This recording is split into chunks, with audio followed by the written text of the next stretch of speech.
the floors can't take no more. Stuck in this groove, I'm feeling bored. Let's roll. As the floors can't take no more. Stuck in this groove, I'm feeling bored. Let's roll. As the floors can't take no more. Stuck in this groove, I'm feeling bored. Let's roll. As the floors can't take no more. Stuck in this groove, I'm feeling bored. Let's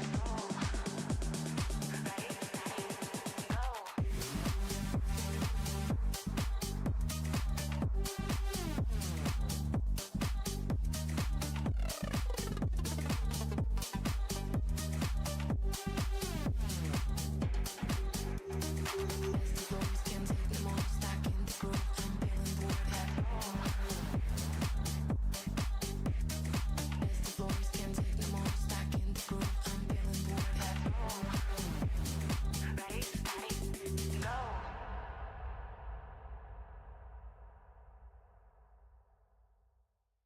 As the floors can't take no more, stuck in this groove, I'm feeling bored.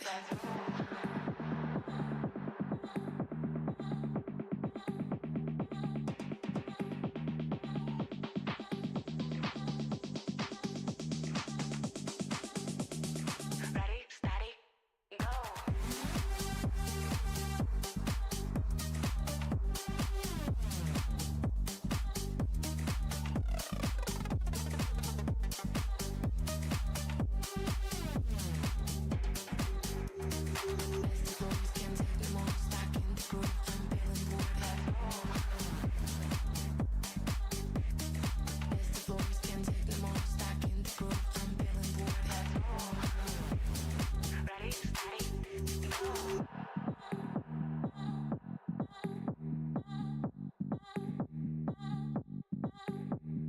As the floors can't take no more, stuck in this groove, I'm feeling bored. Let's roll.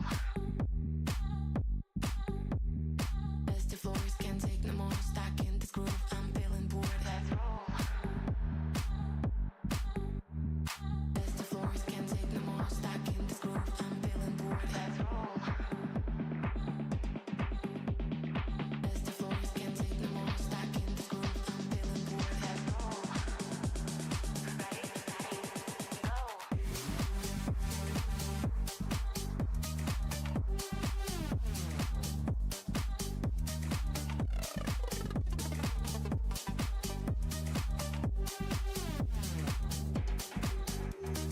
As the floors can't take no more, stuck in this groove, I'm feeling bored. Let's roll. As the floors can't take no more, stuck in this groove, I'm feeling bored. Let's roll. Ready, steady, go.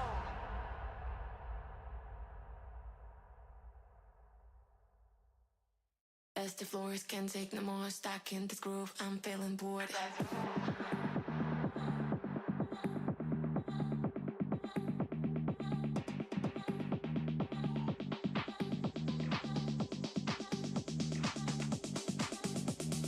Ready, steady, go.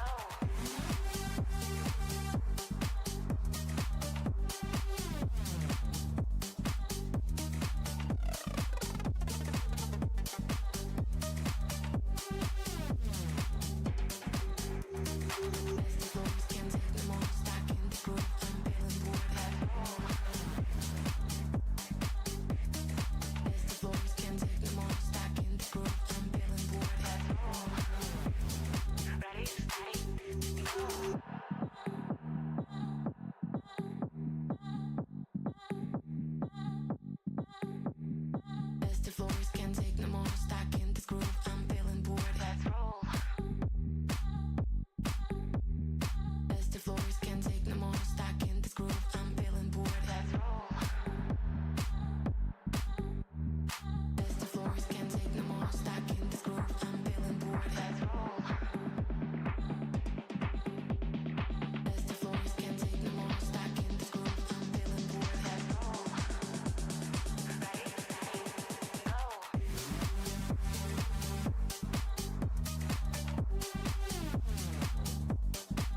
As the floors can take no more, stuck in this groove, I'm feeling bored.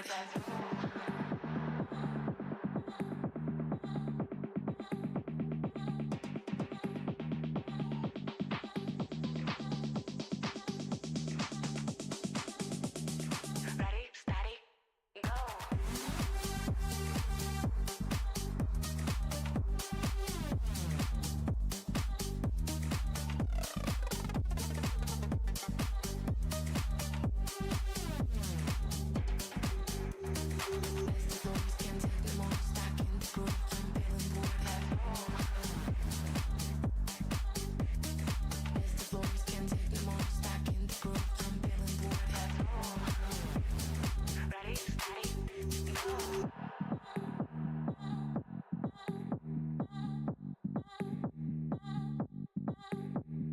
As the floors can take no more, stuck in this groove, I'm feeling bored. Let's roll.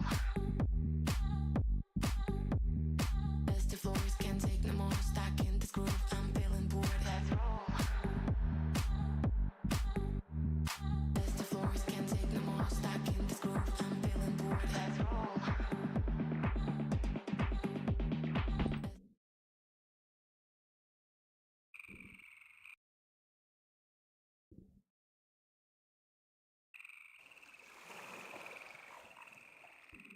Alright, hello. My name is FletchVids. I'm going to be playing Half-Life 2 today with developer commentary. The reason why is because recently the Steam machine and the Steam framer announced to the world, and I'm really excited for potentially what lays ahead. So we're going to be checking out Half-Life 2 with the commentary track. Let's get right into it.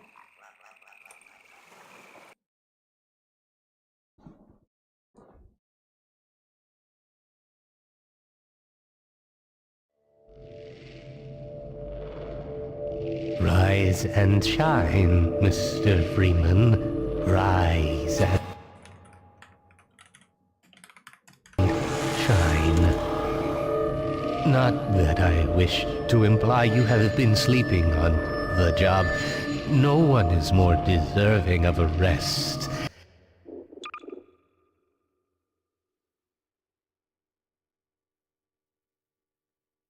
And all the effort in the world would have gone to waste until... well, let's just say your hour has come again.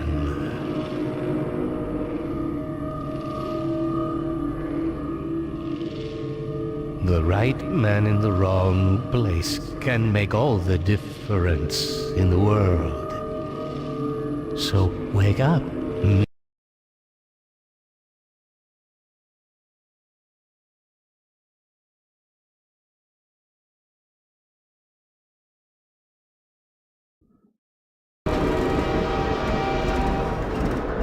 Wow, we are finally in City 17. I'm super excited to be here.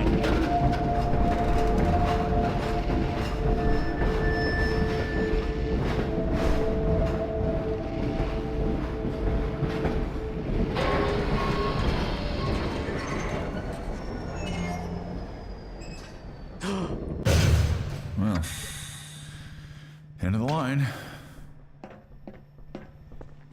Welcome. Welcome to City 17. Our first piece of gospel from Gabe Newell. I'm Gabe Newell, and welcome back to Half-Life 2. It's been a long 20 years since its release. In this anniversary update, we've tried to respond to as many of the community's requests as possible. And while this might not be the absolute number one request from fans, I often hear how much people would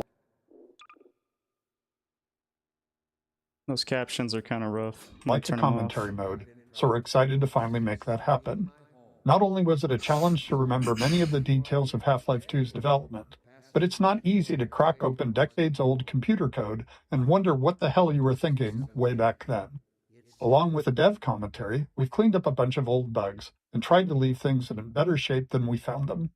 And at least this time, we had the luxury of knowing how things turned out in the end. To listen to a commentary node, put your crosshair over the floating commentary symbol and press your use key. To stop a commentary node, put your crosshair over the rotating node and press the use key again. And please let me know what you think. You can reach me at GabeN at valvesoftware.com. I love that he puts his and email. have fun. Welcome to City 17. Wow. You have chosen Here we are. or been Physics objects. It might be hard to remember it now, but back when Half-Life 2 came out, small objects in games, like these bits of trash, were usually static, as in they didn't really move, or if they did, it was in a very simple way. If you were lucky, they might break apart into some sprites if you hit them. One of the goals for this initial train station section was to really make it clear to players that these kinds of things were properly, physically, actually being simulated in Half-Life 2. They could be picked up, dropped, thrown, broken, moved by other forces, you name it. Here we're starting with just a small thing, showing that trash is being blown by the arrival of the train, or, more specifically, an invisible volume that's triggered by the player leaving the train. Alrighty. Futuristic trash. Train station. The beginning of a Half-Life game has a big job to do. We have to introduce players to a new world while teaching them how to interact with it. Players need to quickly grasp what's happening, who the key players are, what threats they face, and how they fit into it all. Above all else, it has to be as fun and interactive as possible. Nailing this takes a lot of iteration and playtesting, especially on the small moments that make up a bigger picture of the game. In this section, we'll highlight some key moments, game design problems, and a few playtests where things didn't quite go as planned. in the citadel so thoughtfully provided by our benefactors. I've been proud to call Metro Cop shoving citizens. We've only walked a few feet and we're already got problems to solve. We're introducing the Metro Cop, an enemy that eventually we're going to ask players to kill, and giving you a glimpse of the world they're stepping into. It's a simple, clear moment that shows the relationships between the Metro Cops and citizens, and by extension, the player.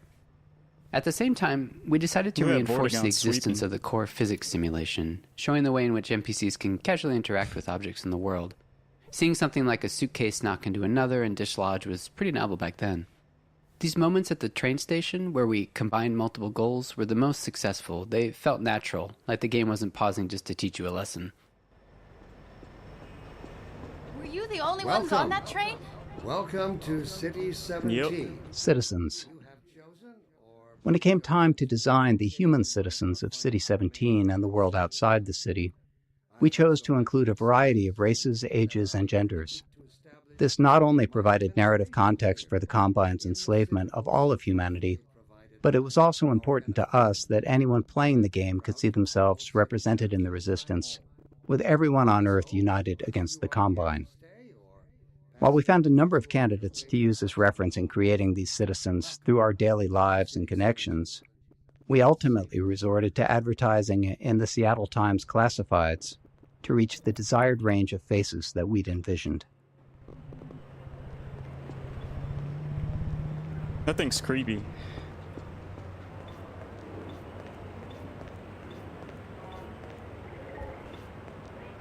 Natural storytelling. To achieve our world-building and storytelling goals throughout the train station, we needed a natural way to deliver dialogue without it feeling too gamey or requiring tutorials. We noticed players often approached NPCs to get a closer look, so we turned that into an opportunity for the NPCs to acknowledge the player and deliver their lines. This kept interactions low-key, which was essential since the citizens aren't exactly too cheerful or lively. The simplicity of this approach also aligned with one of Half-Life's core storytelling goals, making the narrative responsive to the player's interest. Some players want to dig into every detail, while others just want to know what to do next. Giving players control over how much story they want to engage with, without it blocking progress, is a goal we always try to maintain in a Half-Life game. Plus, the less complicated a feature is to implement, the more of it we can include.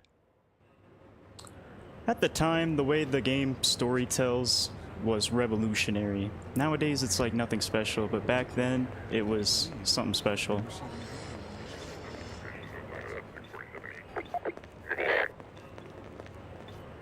Welcome. Welcome to City 17. Early tech planning. Shipping a game always teaches us a lot. We finally get to find out which choices we made were good ones, and which were ones we should do differently next time. So after Half-Life 1, when we sat down to start thinking about what kind of sequel we could build, we had all kinds of player feedback to digest. From it, We tried to build a master list of things that Half-Life 2 was going to focus on. We didn't try to design a specific player experience. Instead, we found it more useful to approach the question from a technological standpoint. Black Mesa's security guards and scientists had worked well. What could we do if we pushed it really, really hard on characters? We liked our interactive storytelling. What could we build that would allow us to do even more of it, and a greater variety? The exploration and interaction with the Black Mesa was compelling to players. Maybe a physics system would allow us to take that further. In all these areas, we tried to imagine the best version of it could look like years in the future, and back solve from that a set of technological steps that might get us there. Storytelling. Creating a sense of immersion was a core principle in our approach to Half-Life 1's storytelling, and it led us to the self-imposed constraints of never, or at least very rarely, taking control away from the player and of keeping the player's avatar silent. These limitations made storytelling more challenging at times, but we felt it was important to stay with them for Half-Life 2. Never mind. Our hope was that by maintaining these principles, we'd push ourselves to explore deeper, more interactive storytelling. To City 17. This must be a mistake. I got a standard relocation coupon just like everybody else. Characters. In Half-Life 1, security guards and scientists could best be described as archetypes, not individuals. They were abstractions of characters that matched the visual fidelity we could achieve at the time. But as our technology improved with Half-Life 2, we saw an opportunity to move beyond abstractions. The increased visual fidelity of the character models, combined with improvements in animation, made us believe we could focus on creating individual characters, people you would actually care about. We allowed ourselves to write real dialogue and have characters deliver it in a way that felt realistic enough for players to not think about them as pawns in a video game, and hopefully propel our narrative forward. In 2001, a couple of years into development, we were energized by Japan Studios' Eco. Directed by an animator, it blew us away with its reliance on characters as the key connection to the player, giving us the courage to keep pushing forward. Me both, Doc. He was about to board the express to Nova Prospect. Well, Barney, what do you intend? I'm thinking. Alex is around here somewhere. She would have a better idea how to get him here. Well, as long as he stays away from checkpoints, we should be okay.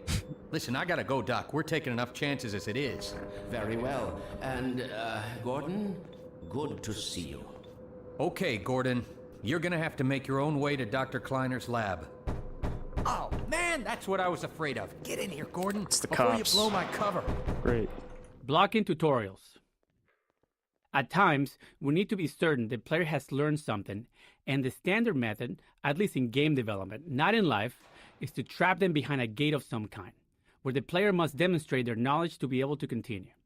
We try to disguise these gates as something natural, so it doesn't feel like the game has come to a halt. Of course, time, resources, or the environmental context itself can make that tricky. In this case, we needed to teach the players how to move objects, so a simple stacking puzzle seemed like the best solution.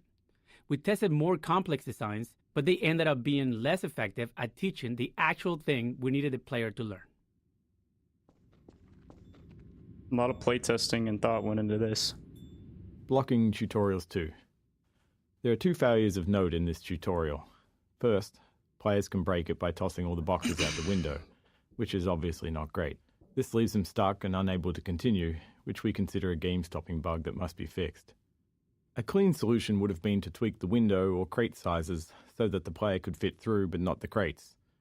The problem was that we really only caught this problem late in development, and making even a simple change like that can have unpredictable game-breaking consequences, and right before launch no less. Also, this issue was purely theoretical. We'd never actually seen players do it. Our playtests of the design space had gone smoothly, with players learning what they needed and moving on. So changing the room's design this late in the game could have disrupted that success in ways that we couldn't foresee. So we opted for a more conservative fix rather than something elegant. If you're curious, try tossing all the boxes out the window and see what happens. No, thank you.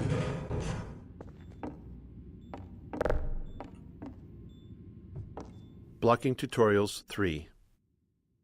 The second failure in this tutorial space is a case of misteaching, where we accidentally teach the player something we didn't intend.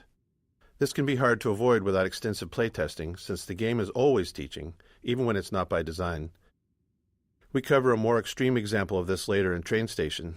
Some cases of misteaching are critical to fix, like if the player learns the wrong way to use a weapon or interact with a common element of the game. But this one was more subtle. While teaching players to move objects, we also taught them to stack physics objects to escape a space. Normally that's fine, except we don't deploy that puzzle later in the game, and teaching something irrelevant just clutters up their mental toolkit and makes it harder to readily keep useful things in mind later on. Worse, stacking objects to escape the play space become a problem later on, something we had to actively prevent in multiple areas. With so many physics-based objects in the game, blocking this behavior without putting ceilings everywhere wasn't really an option. In the end, we hoped players wouldn't overthink this early lesson, and when playtests showed players getting stuck later on, we made sure not to remind them of it.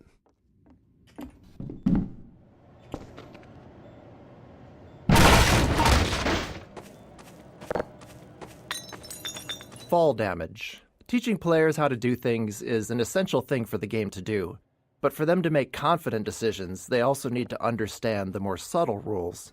This small moment covers two of those. First, it shows how far the player can fall without taking damage.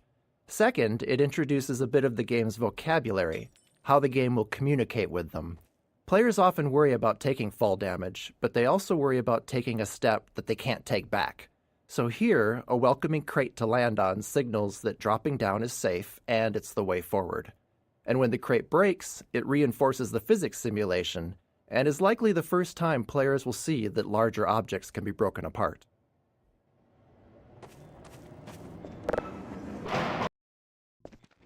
Alrighty, here we go.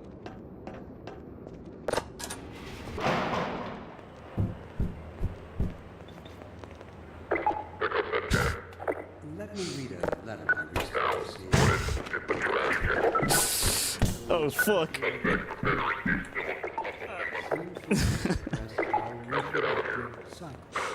Sincerely, a concerned citizen.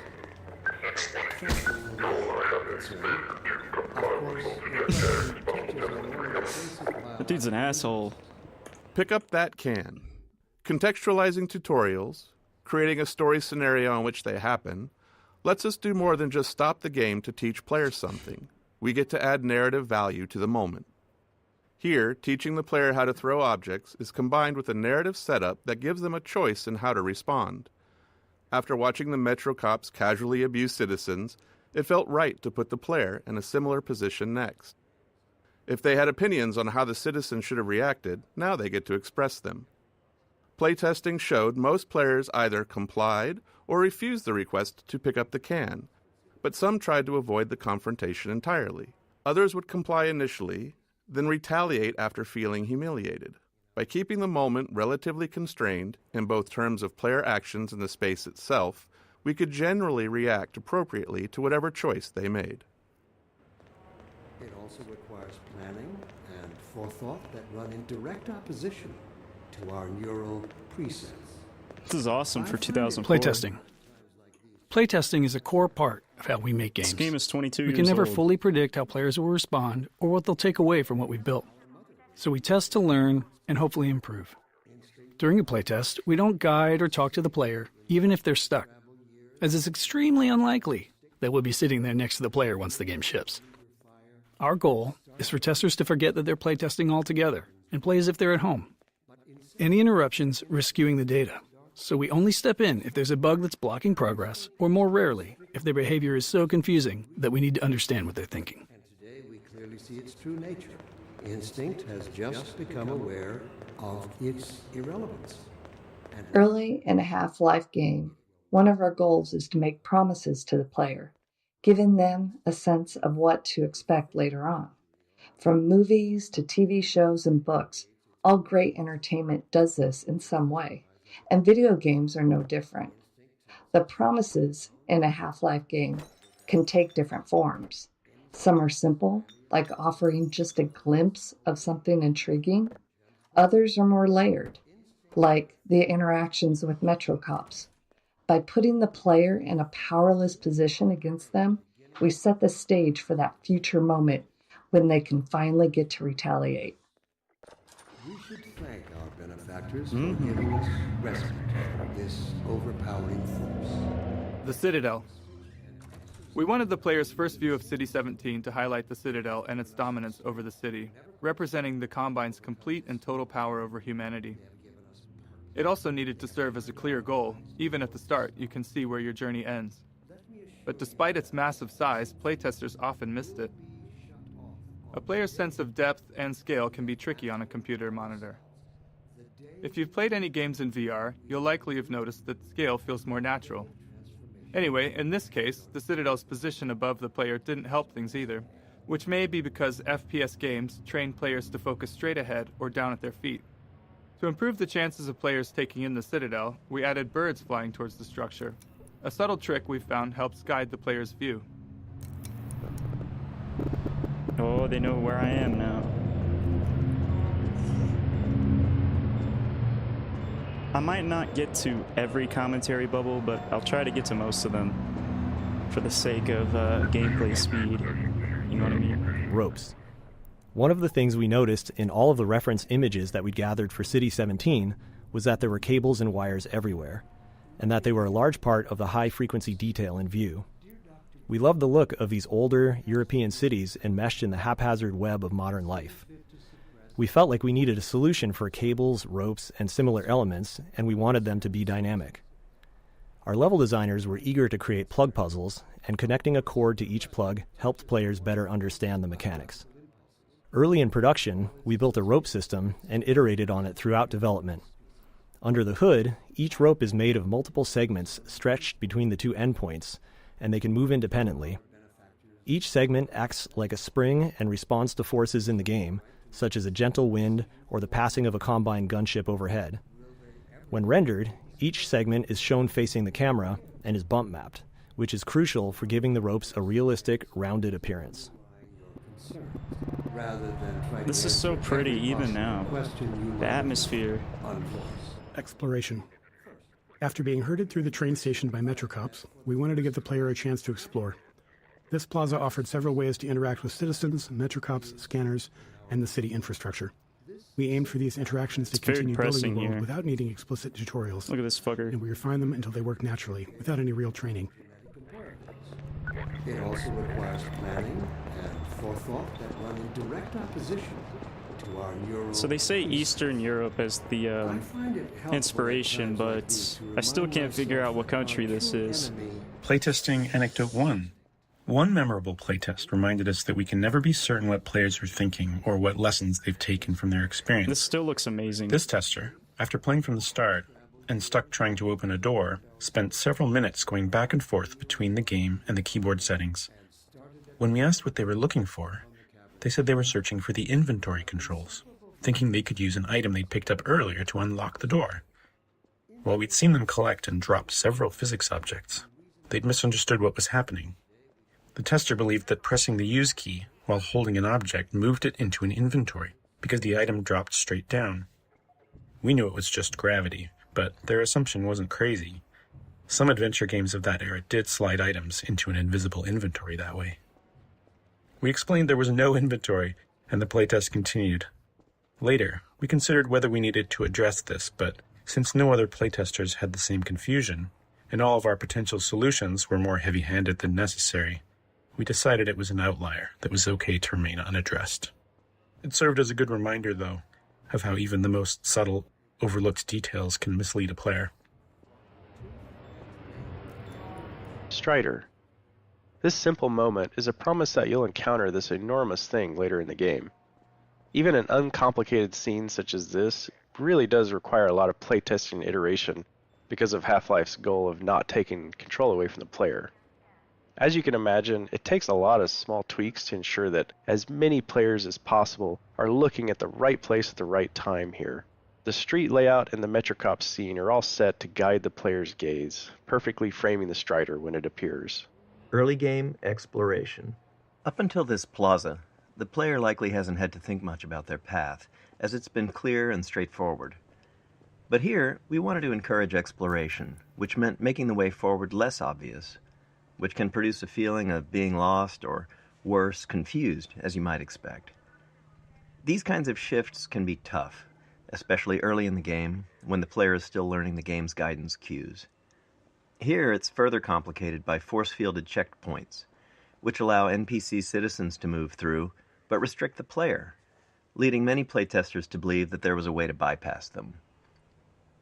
Ultimately, it was extensive testing that helped us find the right visibility for the alley forward, using lighting, layout, and a wooden crate, an object players have already used as a sign they're headed in the right direction, all to subtly guide them forward.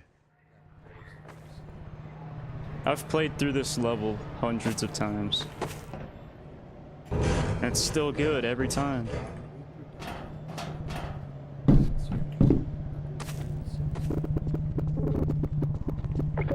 Nothing like a little brutality. Oh, that dude's dead. Closed captions. During Half-Life 2 development, we were approached by folks interested in accessibility who encouraged us to go beyond the subtitle system we had built for Half-Life 1. They requested a full-featured closed captioning system to capture all game sounds, not just dialogue. This turned out to be a much tougher challenge than expected. Half-Life 2 produced a wide variety of sounds, and categorizing them for captions was crucial. Prioritization was also key. Dialogue needed to stand out, and it had to be clear who was speaking. Ambient sounds, like distant combat, were important for setting the mood in some levels, but less so if there was an enemy shooting nearby. Our level designers also often reuse sounds in different contexts, so sound might require captioning in one area, but not in another. Ultimately, every sound in the game ended up with its own caption data, formatted almost like a small version of HTML, giving us control over the visual style of each caption. As with the audio files, the caption data was too large to keep in memory, so we built an asynchronous caching system to handle it efficiently. Interesting.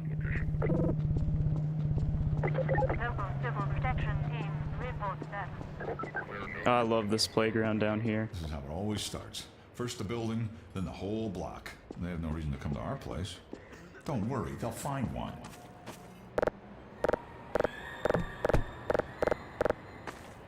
Physics simulation. Oh, Even though we baby. began Half-Life 2 with a functional third-party physics simulation, it still took us years of additional work both on the simulation itself and its integration into the game until we felt like we could meet our designers' ambitions. Maintaining a shippable level of quality and performance was something we knew would be a challenge along the way, but the more subtle issue was actually figuring out what to simulate and to what extent. We can't simulate everything, and even if we could, there are game design reasons why the experience is better when we don't. In many cases, we deliberately bend the simulation to improve the player's experience. These adjustments usually go unnoticed because they align with player intentions. For example, we disable collisions between the player and large objects to let them turn in narrow spaces, or we tweak the Combine rifle's alternate fire to gently guide the Combine ball toward enemies, making it more effective.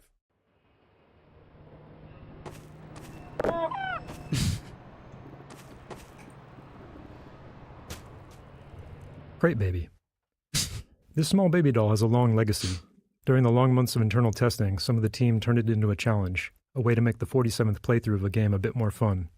They'd place the doll inside of a nearby blue crate and see how far they could carry it throughout the game.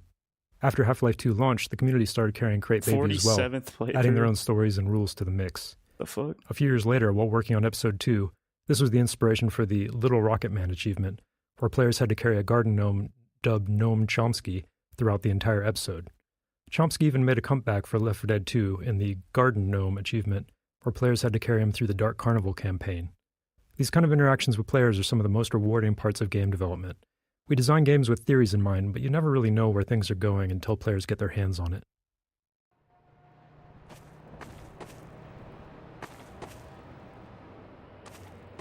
Physics Simulation 2.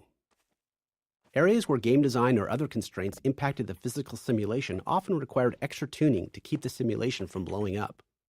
As an example, early on we experimented with increasing the simulation on the player entity, which is to say, make player movement much more a part of the physical simulation of the world.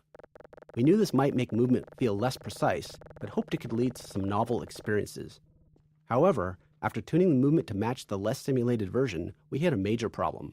The physical force needed for the player to move at their usual speed was so high that simply running into other simulated objects could result in death from the impact. We iterated on it, but ultimately couldn't find a solution we liked and reverted to the less simulated movement. However, this wasn't exactly the easier path. It introduced new challenges with how the less simulated player interacted with the more simulated objects in the game. But it did allow us to deliver the precise movement experience we wanted.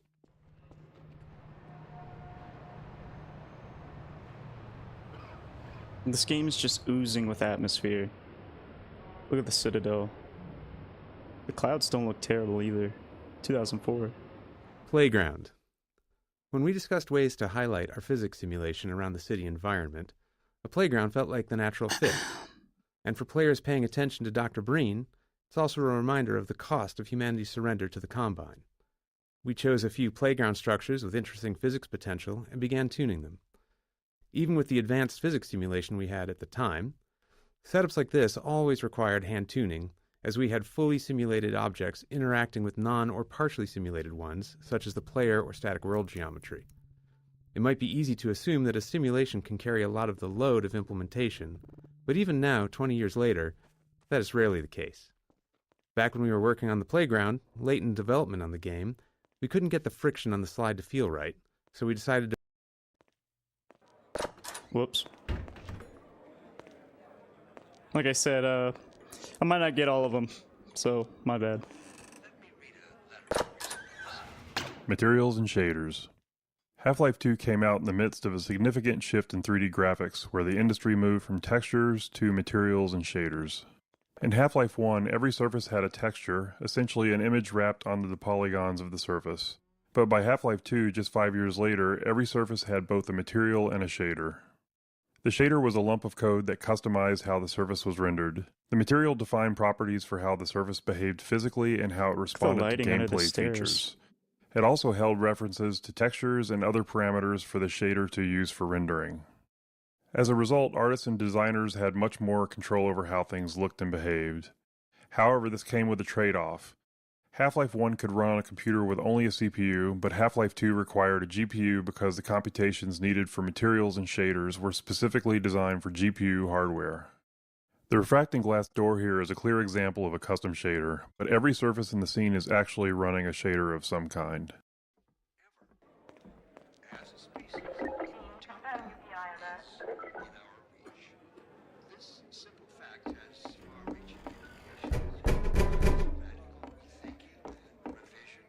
Cube maps. With the addition of materials and shaders, we needed a solution for reflective surfaces like glass and steel. These surfaces had to know what to reflect, but in 2003 we couldn't do any of that rendering in real time. So we developed the cube map system for pre-computed reflections. A cube map is a set of 6 images on the inside of a cube, capturing the environment in every direction, like a panoramic photo that surrounds you on all sides. Level designers placed invisible marker entities throughout the levels, and during map compilation, we generate a cube map at each marker. Then, during gameplay, when rendering a reflective surface, we locate the nearest pre-computed cube map to create the reflection. Instinct is inextricably bound to unreasoning impulses, and today we clearly see its true nature. Instinct has just become aware of its... The guy's like, who the fuck are you? Field of view. In Half-Life 1, we used a 90-degree field of view, or FOV, which was fairly standard for first-person shooters at the time. But during Half-Life 2's development, we grew unhappy with it. With our game's focus on characters, we'd put extensive effort into detailed facial and body animations. But the 90-degree FOV just didn't allow players to get close enough to fully appreciate that detail. So we began experimenting with a tighter FOV, and ultimately landed on 75 degrees. It took some adjustment for both us and players, and it required an additional FOV for view mod. Field. Well, my bad. I accidentally skipped through that one. Oh, I thought you were a cop. He's one of us. Reference maps. As our characters grew more lifelike between Half-Life 1 and Half-Life 2, we wanted the game world to feel equally realistic. In Half-Life 1, the limitations of first-person games often made it easier to lean on stylized or abstracted environments. But with Half-Life 2, we set out to create a setting that felt grounded in reality, which meant focusing on a lot of small details we hadn't before. One of our main steps was creating reference maps to standardize how we'd map real-world proportions into the game. These maps establish details like wall and door dimensions, doorknob heights, interior lighting, furniture scale, and the general scale of common objects. We created standardized textures for level designers, complete with scale and lighting values. The layouts would be consistent from the start. Besides setting up the physical world, these reference maps defined how the player would move through it, how high they could jump, how low they could duck, and the size of spaces like vents. Using these maps as foundation, we were able to keep our world geometry consistent and ensure realistically sized spaces across the game.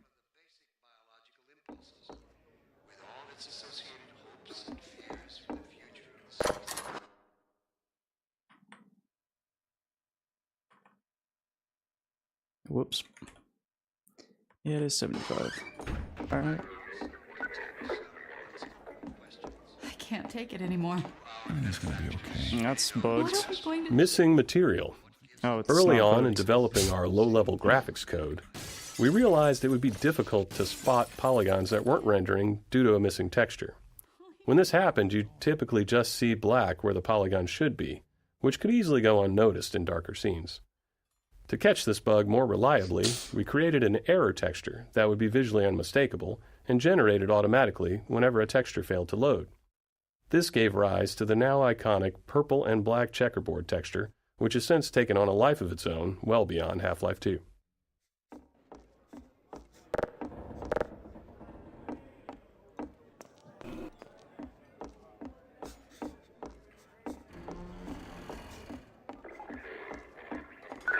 The raid. The section ahead, where the Metro cops raid the apartment while the player is inside, took a lot of iteration to get right. Generally, we design Half-Life to let players set their own pace, since people move through the game in a variety of ways. Some players run, ignoring anything that doesn't seem like a threat, while others methodically poke at everything. So, whenever we need to force a specific pace, it's always a challenge to ensure players perceive that pace and naturally play along. Since this is the first time we do this, we had to put in a lot of work to make it clear to the player that they needed to move quickly, and there's no time for exploration here. The Raid 2. In addition to making sure the player felt the pressure to move forward, we had to ensure the raid itself was foolproof. There couldn't be any way for the player to avoid it or double back past the Metro cops. The real challenge wasn't that players would try to break the scene, but that many would panic and run in random directions once they realized they were under threat for the first time. This moment requires a delicate balance. We wanted a heart-pounding escape, the sense of real danger, but we wanted players to make it through on their first try and feel like they escaped by the skin of their teeth.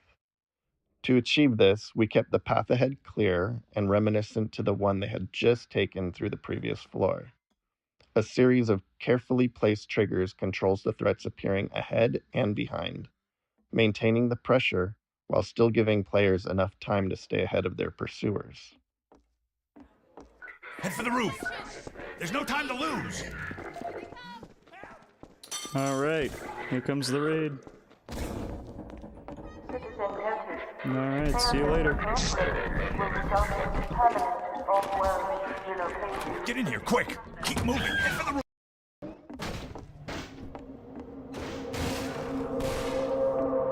Let's pick up the pace a little bit. Health and no HUD.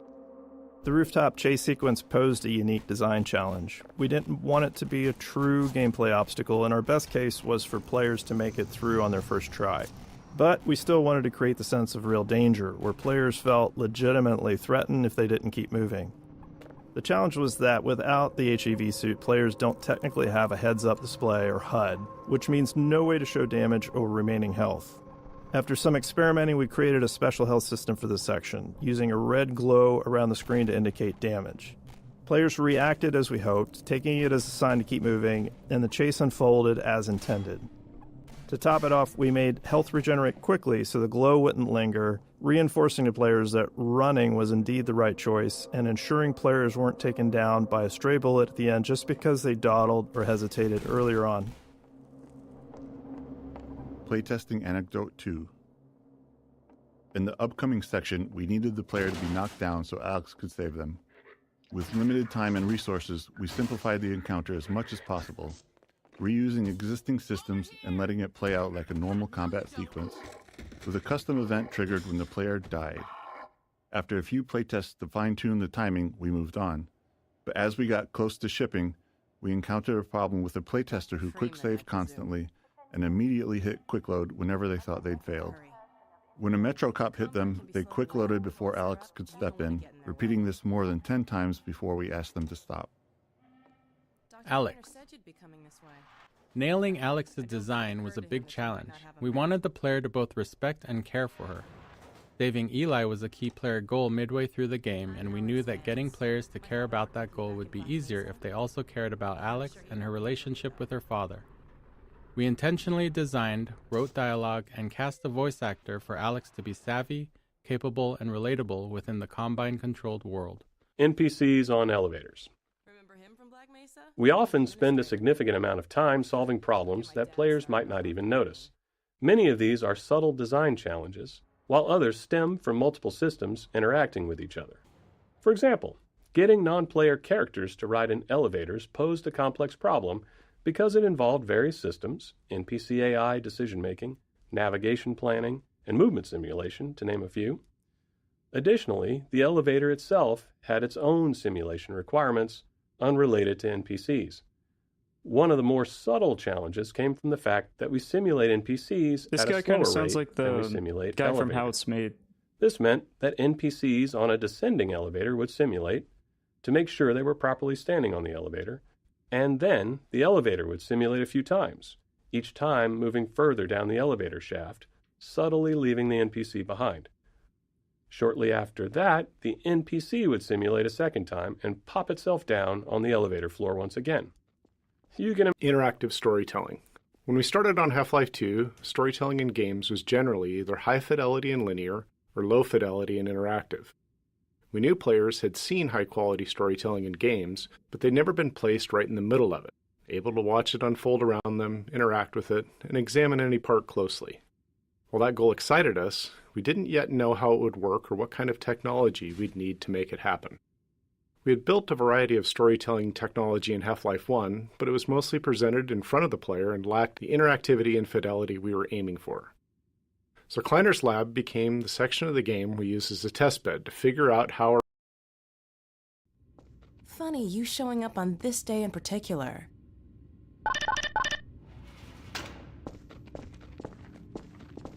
Kleiner's lab.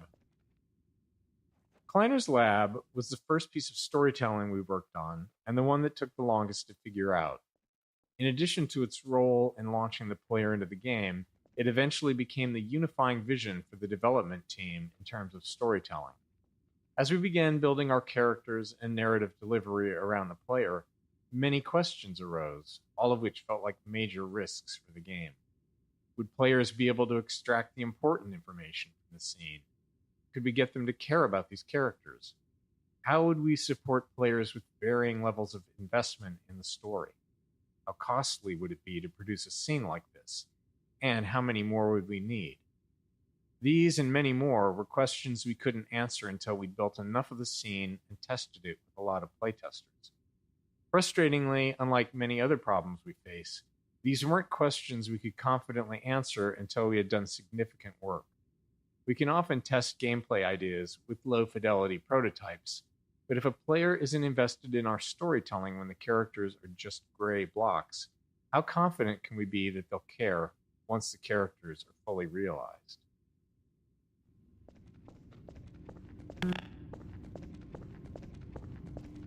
Choreography. The system we built and iterated on to deliver Half-Life 2's storytelling was internally called Choreo, short for choreography. Oh, and by the way...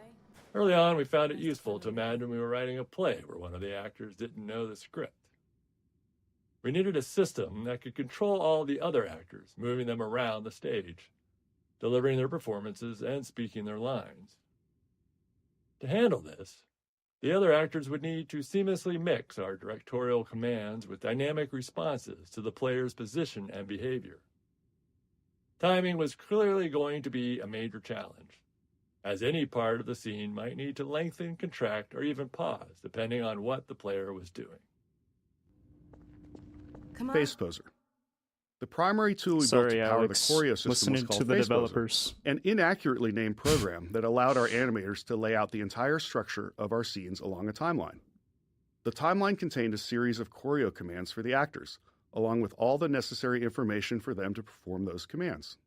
By layering these commands on the timeline, animators could easily describe how an actor might need to face one thing while talking towards another and walk. One second, apologize. But the timeline wasn't a fixed linear sequence. Actors would follow their commands, but they had to respond dynamically to the world around them. An actor might take longer to move to a location if the player is in the way, or they might need to wait to deliver a line because another actor has been delayed by the player. Face Poser allowed us to rapidly iterate on scenes, trying different layouts, dialogue deliveries, and timings. This ability to quickly experiment and adjust proved critical in finding the right performances to achieve our character and narrative goals. Choreo commands. This debug visualization shows the two most common choreo commands actors receive throughout a scene, internally known as look-ats and move-tos. Actors are given targets to look at, sometimes more than one at a time, and then try to focus on the one that makes the most sense given their current state. At the same time, they might be receiving move-to commands, which tell them to move to a location and face a specific direction or object. Even these seemingly simple commands involved a lot of complexity. A scene might require an actor to talk while typing on a keyboard, all while looking at an object the player is holding. Since we couldn't predict where the player would be during playback, authoring scenes like this required us to break each element of the scene into separate pieces and layers. These could then be reassembled as needed during playback, based on the player's actions and interrupted if necessary. Stirred up the hive. We can't keep him here long. Lab interactivity. In our choreo scenes, we have the player trapped for a bit, allowing us to focus on the characters and narrative. To accommodate different players, some deeply invested in the story, others unable to stand still for more than a second, we felt like we needed a constant stream of interesting details on screen. We scattered narrative elements throughout the environment, ensuring some were interactive, essentially toys for the player to tinker with. In some cases, we embedded further storytelling into these, like the cactus mini-teleporter hinting at the upcoming teleporter failure. It was a delicate balance. Too much visual interest could distract players from the core of the scene. Ultimately, Kleiner's lab played it safe with interactivity, as it was the first major choreo scene. Later, in Eli's lab, we explored it more deeply, ensuring the characters themselves paid attention to what the players were tinkering with. Certainly not. Never fear, Gordon. Delivery. It took a lot of iteration and playtesting to strike the right balance of information and emotional connection in our major choreo scenes. Each scene had a lot of information we needed to convey to the player, but we couldn't just have characters spouting exposition. Players would start thinking of them more as signposts than as people. We needed to take the time to let the characters interact with each other, allowing the player to observe the relationships. At the same time, we had to expand upon the world, giving the player a sense of everything that had happened while they were gone. All this had to be done carefully, without taking too long. We wanted the game to work for players who were less invested in the narrative. Animation became a powerful tool in communicating the emotional connections between characters, often conveying the depth of a moment quickly without overstating it. Humor was another commonly used tool, helping to puncture a setup and disarm the player when things got a bit too heavy. Writing. In the Half-Life 1 era, player goals in FPS games were still largely about fighting and defeating an obviously evil enemy. It was hard to get players to care about characters when they were as low fidelity as they were in Half-Life 1.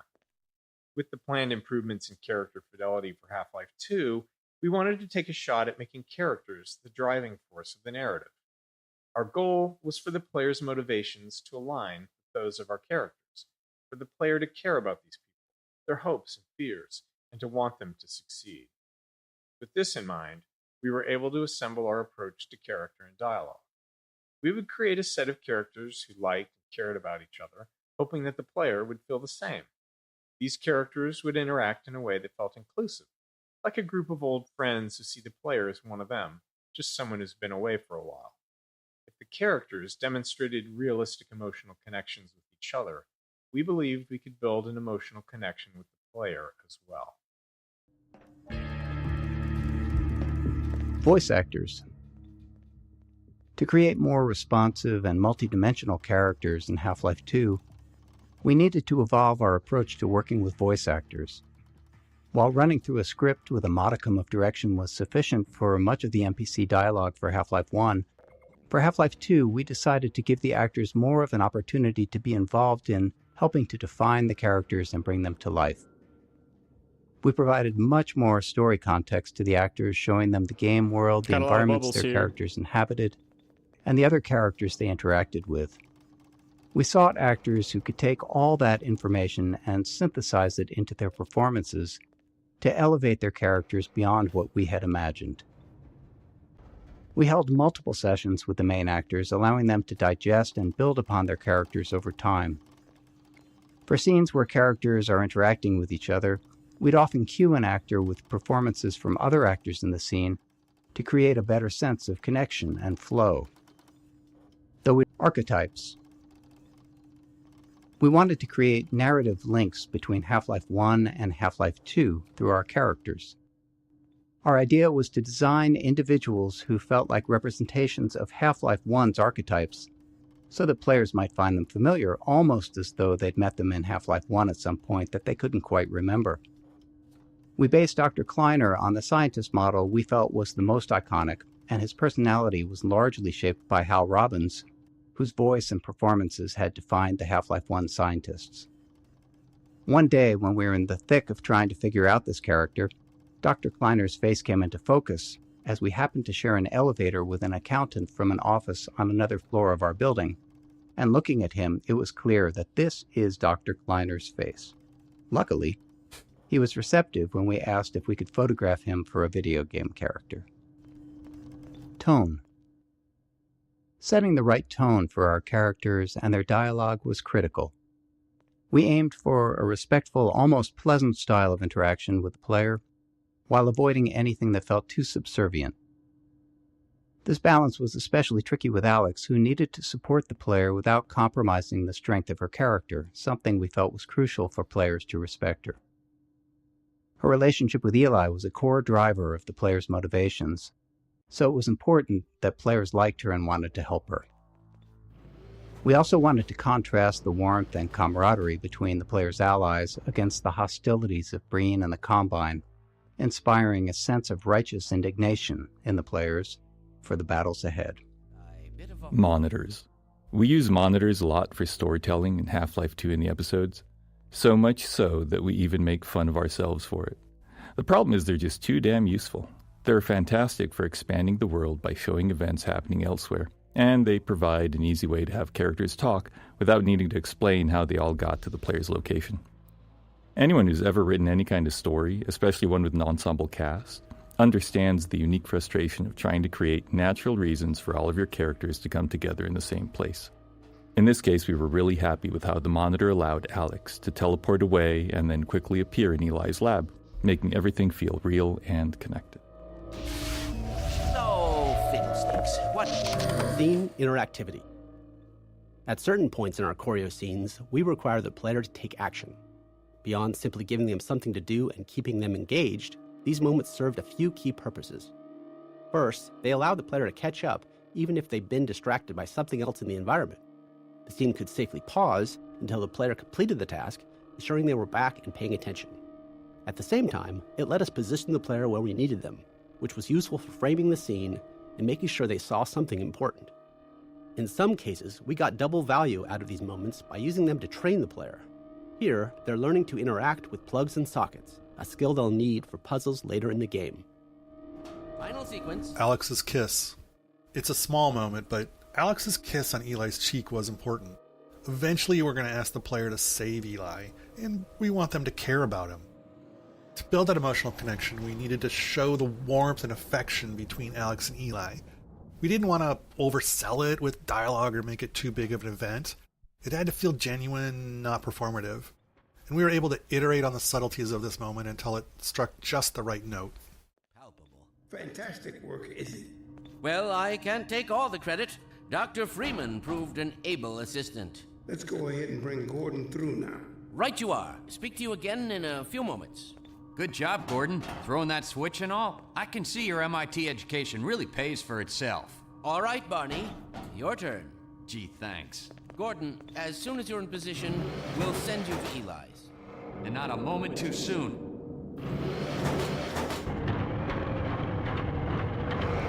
Excellent. Initializing in 3, 2, 1. Barney, if you'd be so kind. Good luck out there, Gordon. Yes, indeed. We're ready to project you, Gordon.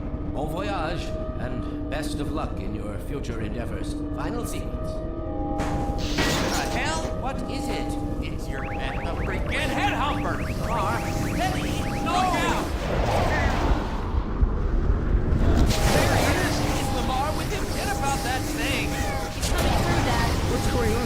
I'm not sure. It seems to be some kind of interference. Gordon, stay put. You get grounded. Something is drawing him away. What's the meaning of this? Who are you? How did you get in here? Hey, he's back. I'm getting him out of there. Catch us way into the field, and we'll peel you apart! Just lost Gordon. What's going on? I wish I knew. I'm encountering unexpected interference. Don't worry, Gordon. There he is! Oh, we're losing him again. The man I saw. I'm all but certain it was Gordon Freeman.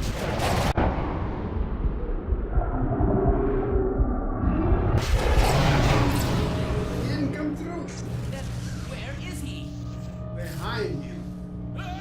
Shut it down. Shut it down. Gordon, you must get out of here. Run! Get down out of sight. I'll come find you.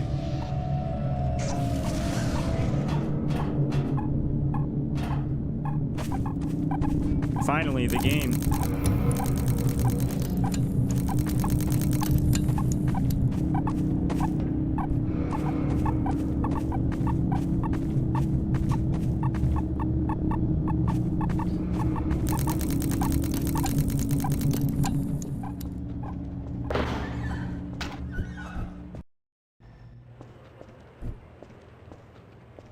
Give me that crowbar.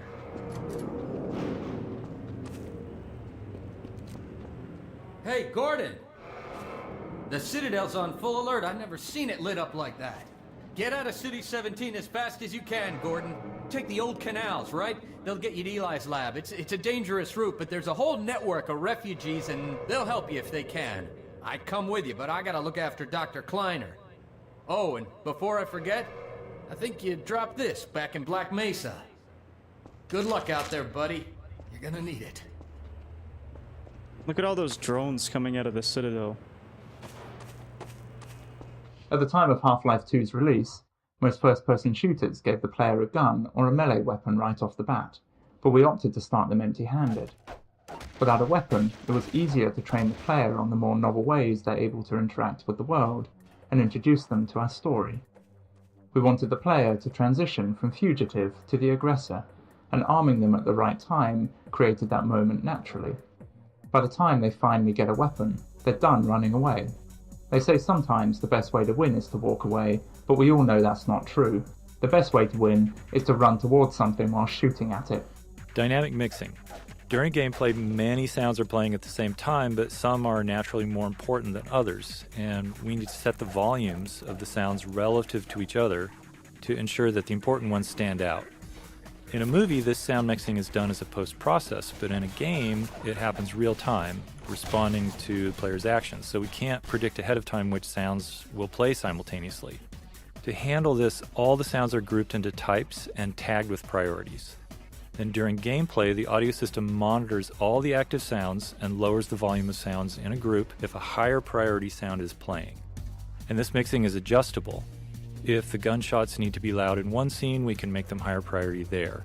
If a specific line of dialogue needs to be heard clearly, it can then force all the other sounds to drop in volume. And we do the same thing with music. It's a subtle but very critical system, and it just prevents the soundscape from becoming too cluttered.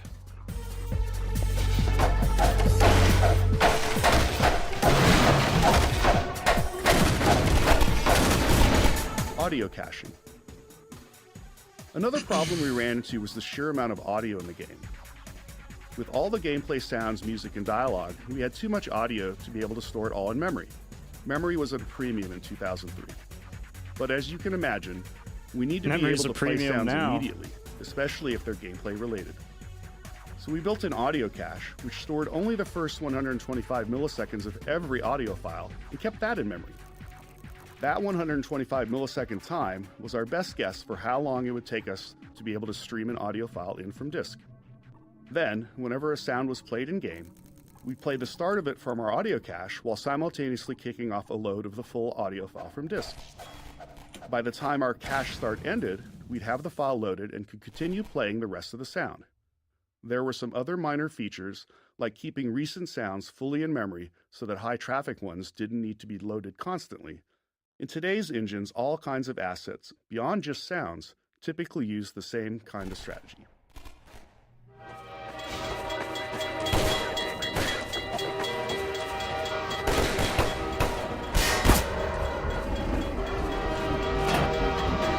Physics sound. Getting physics to feel right for the player meant that the sounds produced by physics had to sound right too. As humans, we're all used to how objects and materials sound during various interactions, even if it's not something we actively notice.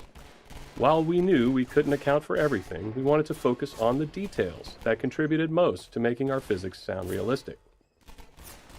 We started with per-object sounds for collisions and impacts. This allowed an object like a wooden crate to have custom sounds when it collided with other objects or classes of objects. Next, we began dynamically modifying these sounds based on the characteristics of the physical event, such as the masses involved and the force of the collision. This worked great for collisions, but didn't hold up in other interactions like objects scraping against each other. In reality, a wooden crate makes a different sound when it scrapes against a wall versus when it's thrown against that same wall. Let me tell you, nobody has done more research on the nuances of a wooden crate's physical properties than us. To get what we wanted out of these interactions, we implemented per-material collision sounds, metal against wood, metal against metal, and so on. These sounds were also dynamically modified based on details, like material hardness or type of metal. Getting this system to sound right required countless small tweaks, like a loading zone, so which we could only identify once it was running. We also experimented with custom sounds for rolling objects, but ultimately cut the feature because we weren't happy with the results.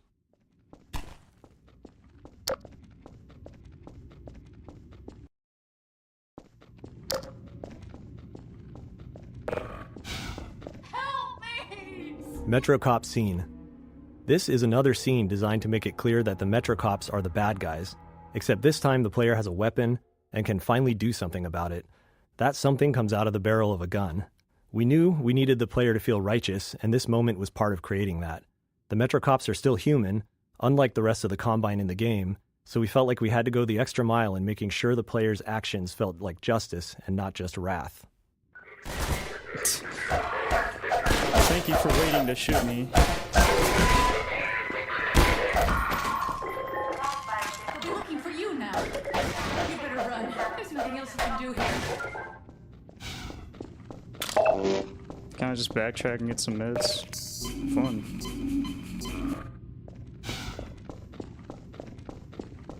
Get going! Alrighty. Let's get the fuck out of here.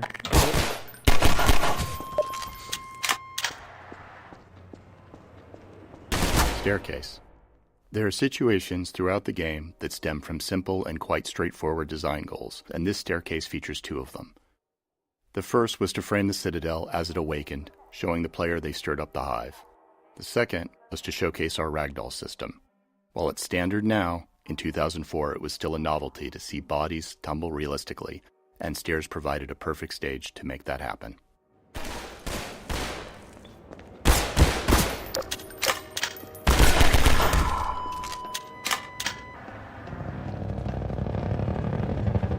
City 17 awakens. The early train station section was designed to make the city feel indifferent toward the player, as if Gordon is just another nameless, faceless citizen, ripe for subjugation. But during the tenement raid and rooftop chase, the city identifies the player as an anomaly and starts to stir. Now, with the player as the aggressor, the city fully turns its attention on them. The Overwatch PA system, first heard during the raid, played a key role in delivering this message. If players listen closely, there's a lot of information about the city's awareness. Even when players didn't pay attention, though, the audio treatment still conveyed the emotional message we were aiming for. I want to grab that one, but I already triggered the trigger.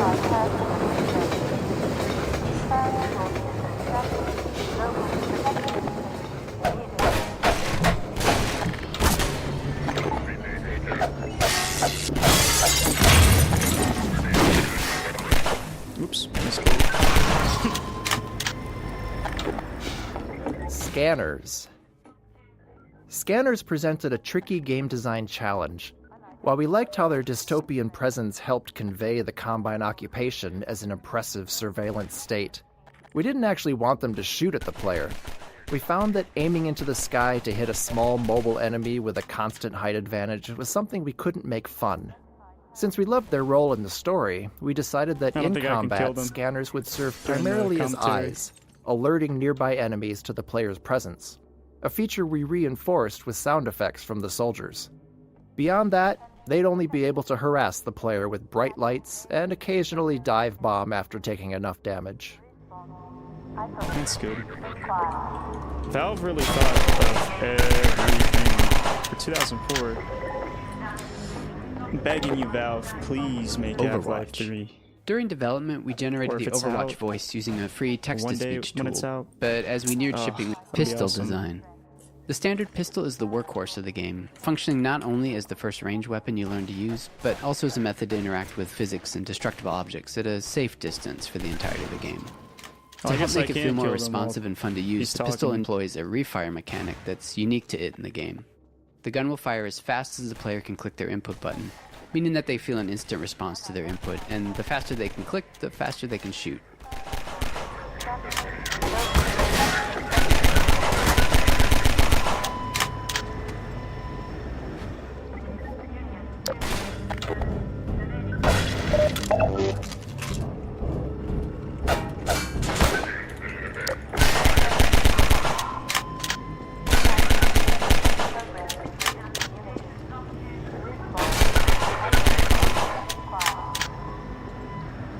Fuck the police.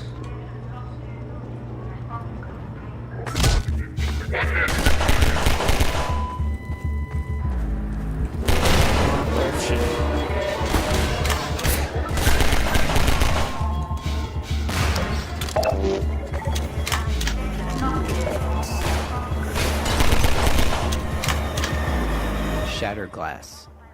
When designing early levels where there are fewer mechanics in the player's toolkit, we found that it's just as engaging to spotlight new technical features instead, as we did here with breakable glass.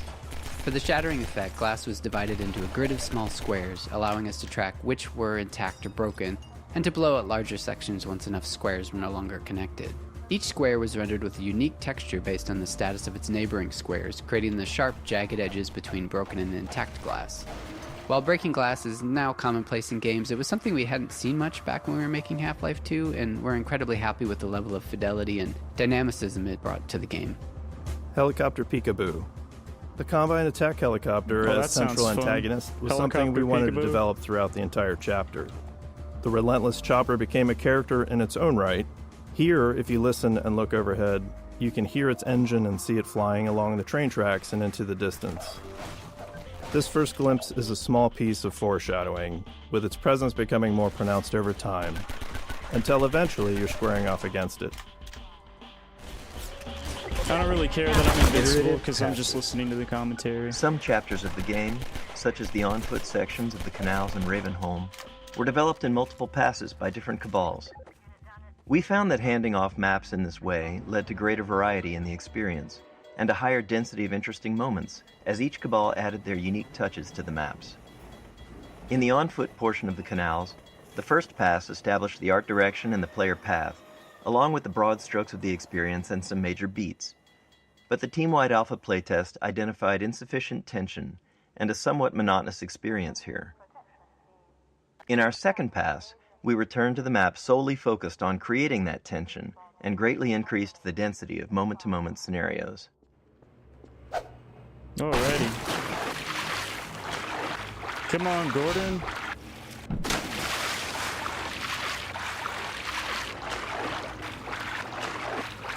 Water shader. The most complex shader we made for the game was the water shader, which made full use of the newly available programmable graphics cards. When water was present, the scene was rendered 3 times. First, the underwater world for refraction, second, a reflected view, and third, the parts above the water.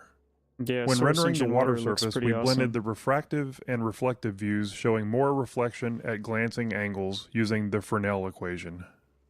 We also tracked the ground depth below the water's surface, making it more transparent and less refractive in shallow areas. Additionally, we had to create 2 alternate water rendering techniques for lower-end graphics cards. Mid-range cards displayed a lower detail reflection without refraction or transparency, while low-end cards only rendered a partially transparent surface.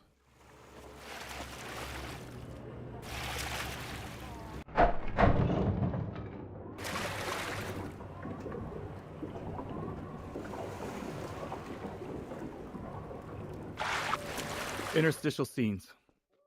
As playtesting progressed, we often found areas where players lost track of their goal, which isn't uncommon in a game like Half-Life. To address this, we added smaller interstitial scenes to help guide players along their path and reinforce their objective.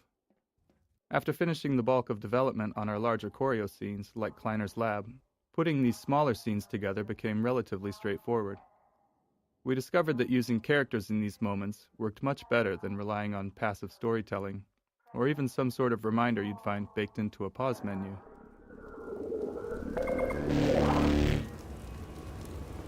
Be careful. We really can't afford to get noticed. Civil protection catched you down here. Boxcar Joe.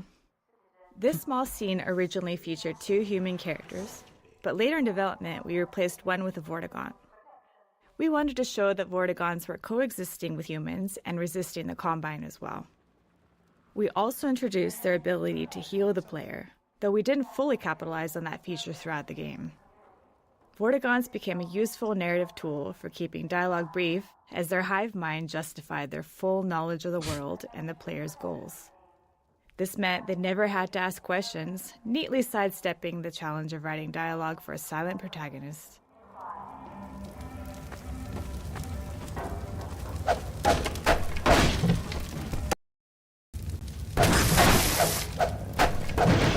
Particles. For the Source engine, we invested in expanding particle and special effects technology.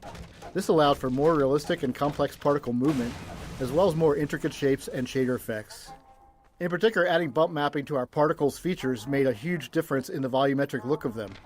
While later iterations of the Source engine include a powerful particle system editor, the original version used in Half-Life 2 relied on handcrafted effects, each requiring a programmer to meticulously build the effect manually, which was a pretty labor-intensive process.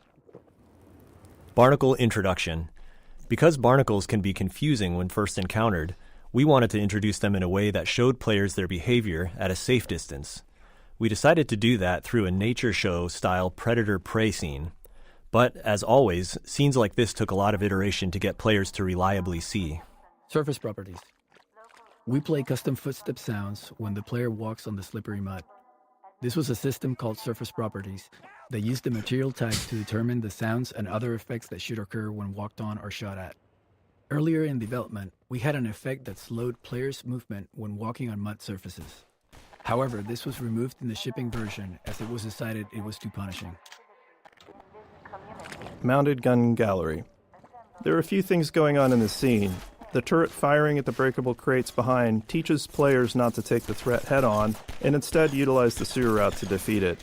And when they reach the turret, players enjoy using it in a shooting gallery with a wave of Combine soldiers and dive-bombing scanners. We also begin to introduce the missile-firing Combine APC that pushes the players along and will show up again later in the chapter. This is my first stream, so I'm working on my commentary. We heard 12 go down and out. Surgical strike units are targeting railway stations. Repeat, civil protection is coming down on underground stations. We're already getting refugees from 9 and outlying. Looks like we're...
Keep going, friend. That station was raided, but there's others up ahead.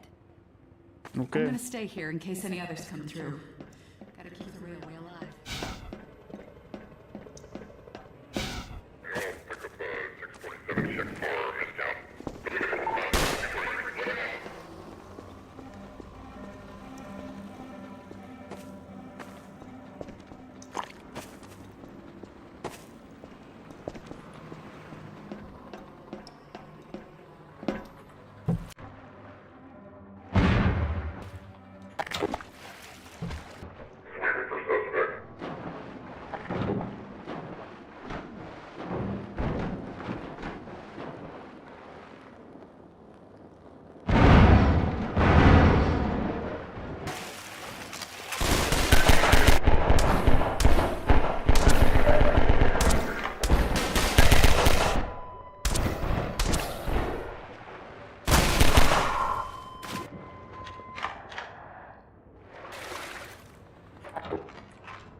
Running around a corner into a new area just to see enemies standing there is always awkward, and it makes the world feel less alive and more like a shooting gallery.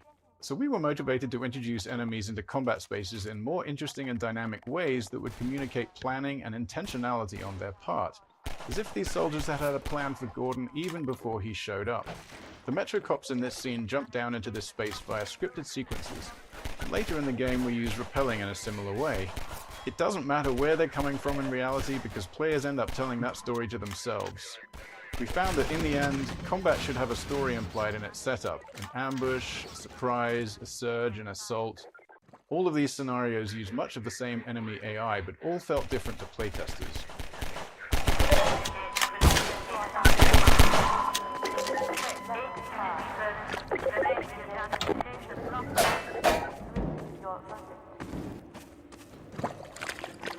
Barnacle bowling.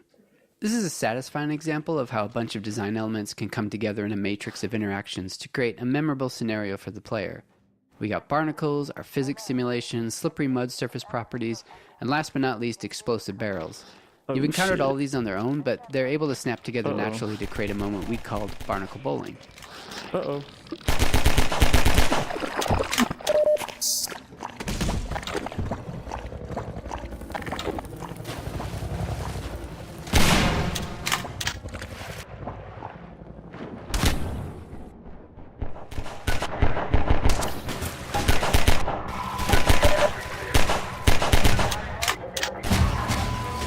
Oh shit.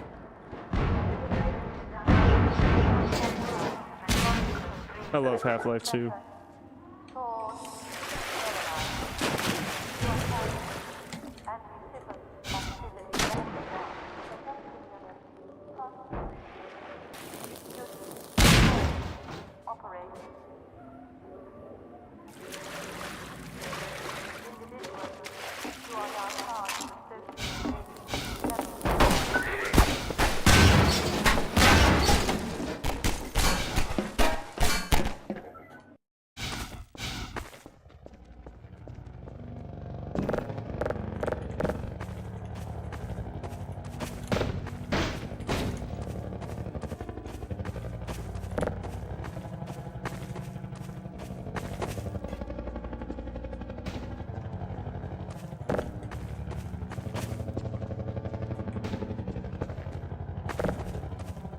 Alrighty.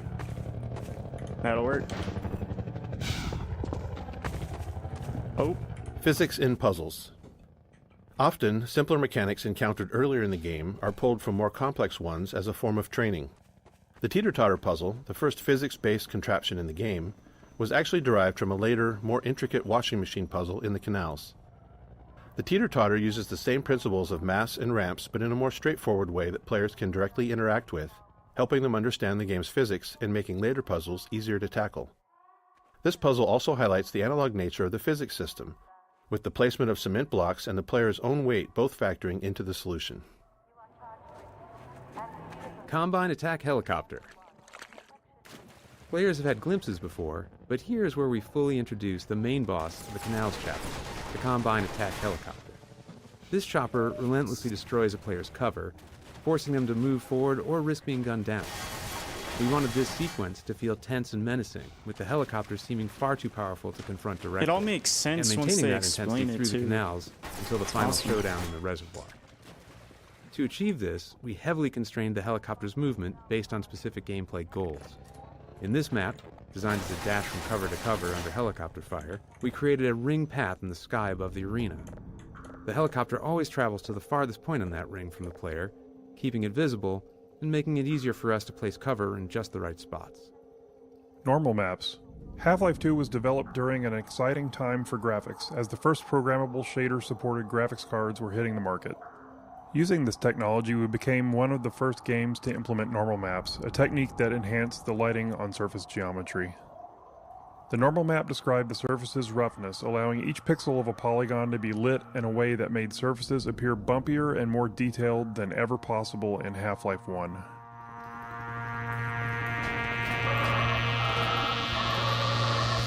Damn, that music got real loud.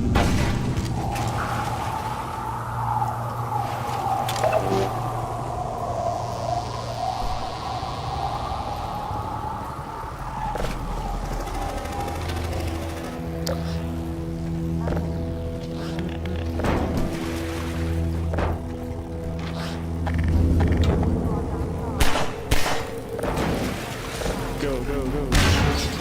Oh, fuck. That didn't work.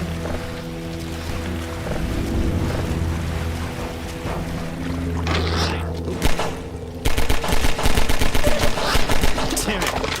Damn it! Literally all the barnacles. Oh my goodness.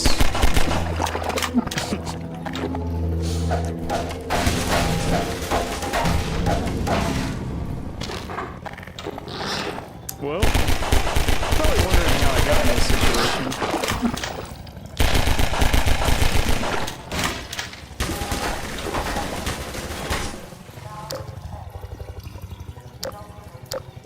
Burnt crispy, dude. Another one. Autosave dangerous. Another one. In Half-Life 1, we had a set of autosaves throughout the game, hand-placed by level designers and triggered when the player reached some specific moment or position in the game. This ensured that the game was automatically saved for you as you traversed through Black Mesa's corridors. In Half-Life 2, we found ourselves needing a new tool.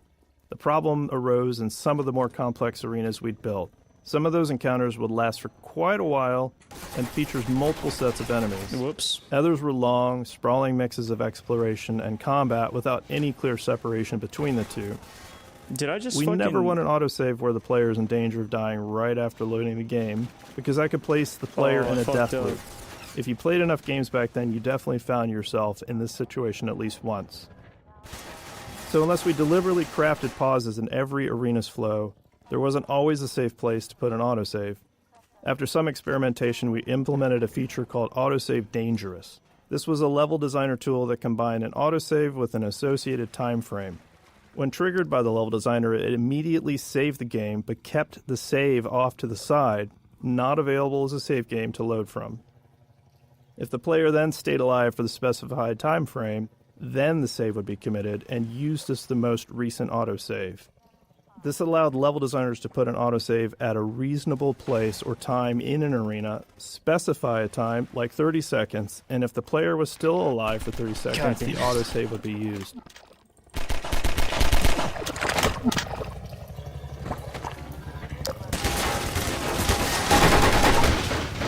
Where the fuck am I supposed to go?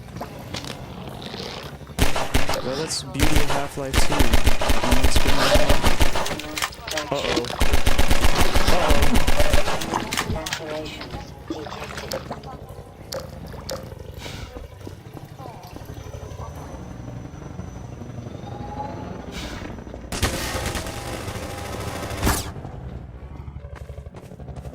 Soundscapes. In Half-Life 1, ambient sounds were placed by hand and then individually tuned.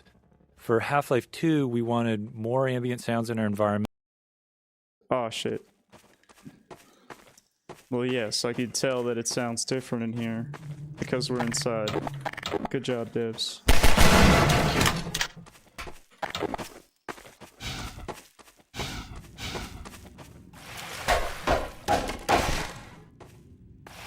Manhack Map.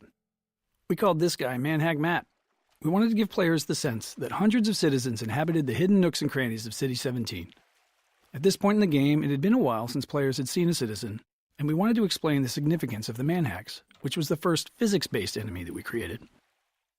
In the original concept, there was a video arcade in the city where players could fly Manhacks around to attack virtual citizens. Eventually, players would discover that the Manhacks were real, and so were the citizens.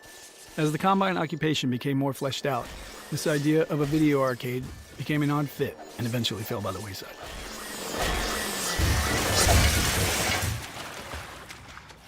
I'm glad they got rid of the Manhack arcade. Lore-wise, that doesn't make sense. Well, I guess it does, because it's a fucked up society, but...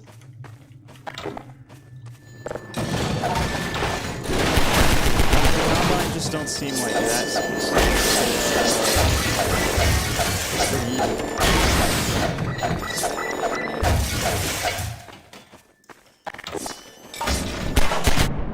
Oh shit.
Oh shit.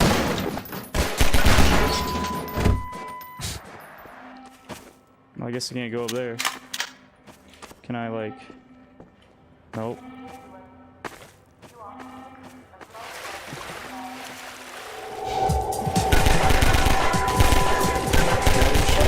Let's kill him, Logan. Major. Now we're gonna kill him for real.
Where the fuck do I go?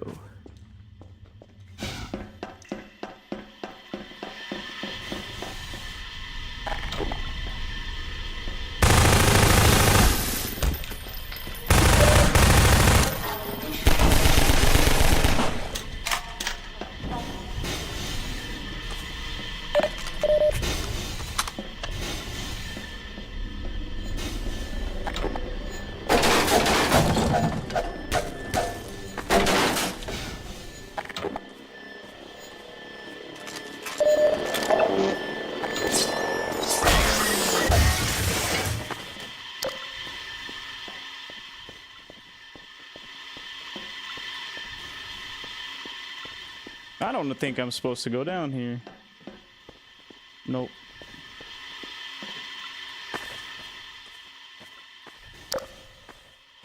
Ah, yes. This looks like the way.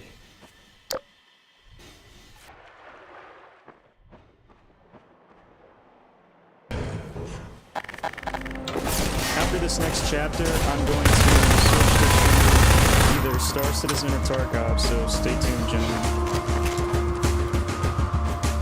Or ladies.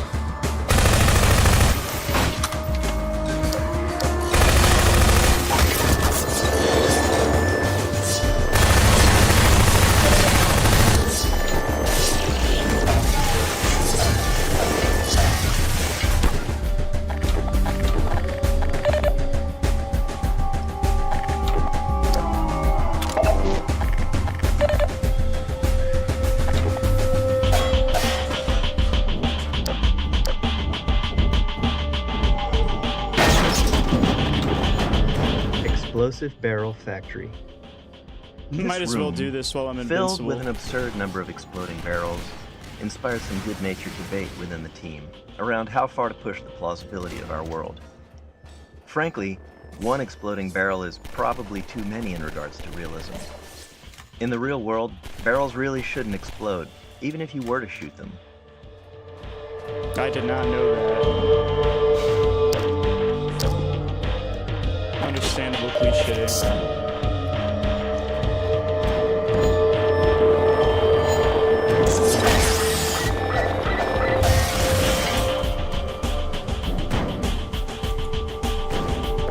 God damn it. Rotate, you son of a bitch.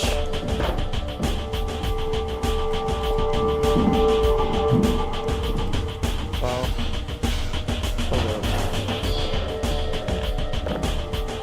Like, my problem is, like, it keeps picking it up that way, but I don't know if I'm supposed to, do it like that. Oh, there we go. Come on, Gordon.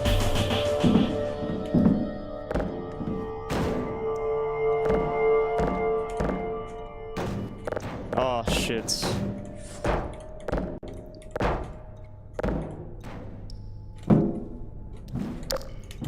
Ah, yes. There we go.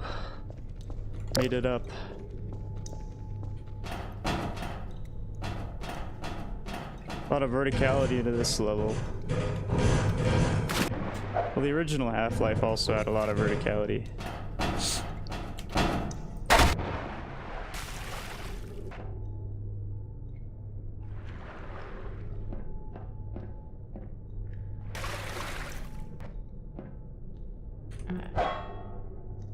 Let's see. I like how this game gets you thinking. You know what I mean? It's like lots of puzzles.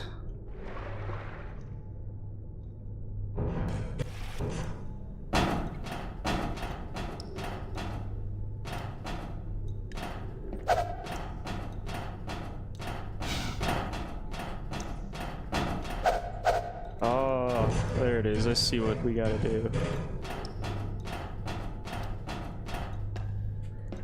Oh, nice. Cool.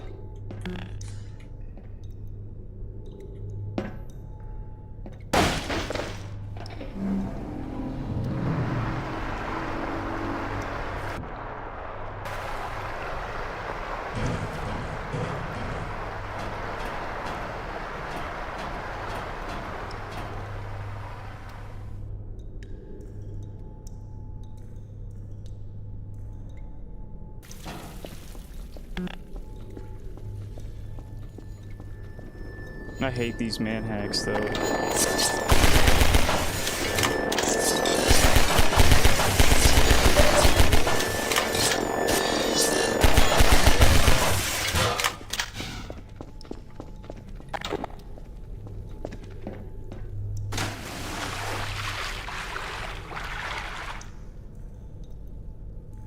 Explosive Barrel Factory. Oh, wait a minute. This room, filled with an absurd number of exploding barrels, inspired some good-natured debate within the team around how far to push the plausibility of our world. Frankly, one exploding barrel is probably too many in regards to realism.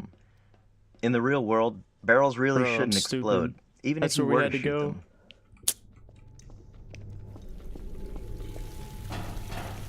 Alright, let's see.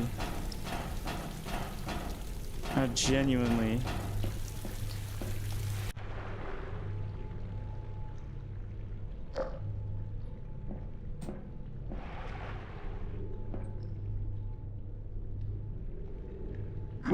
Oh fuck. I'm drowning.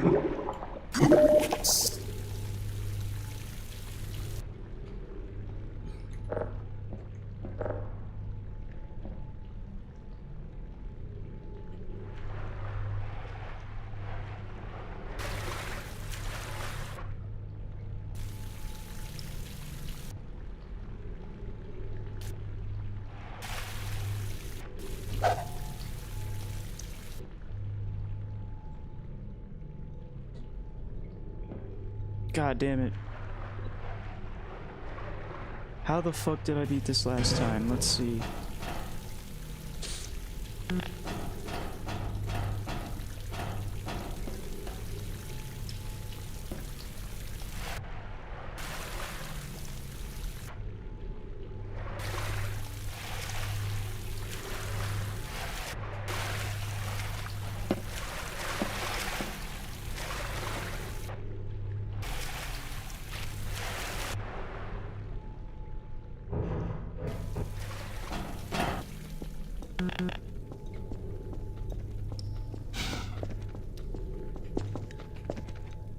Maybe down here?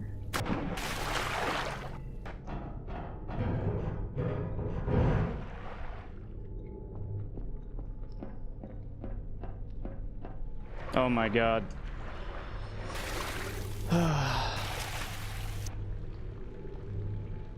Finally figured it out.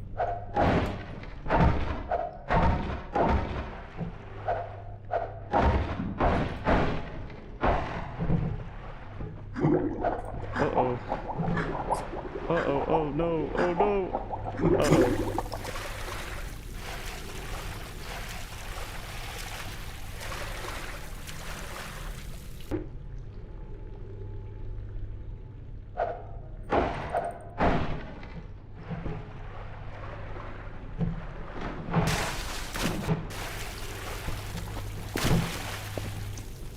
Rising water. The floating bridge and wooden spools here introduce the concept of buoyancy as a tool for the player. In this case, it's not really a puzzle. It's just some fun for the player interacting with the physics system. But later, we revisit this gameplay element in the canals to raise a ramp for the airboat.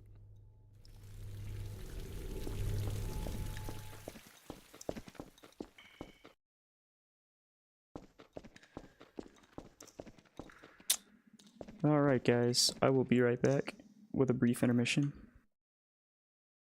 As the floors can take no more, stuck in this groove, I'm feeling bored.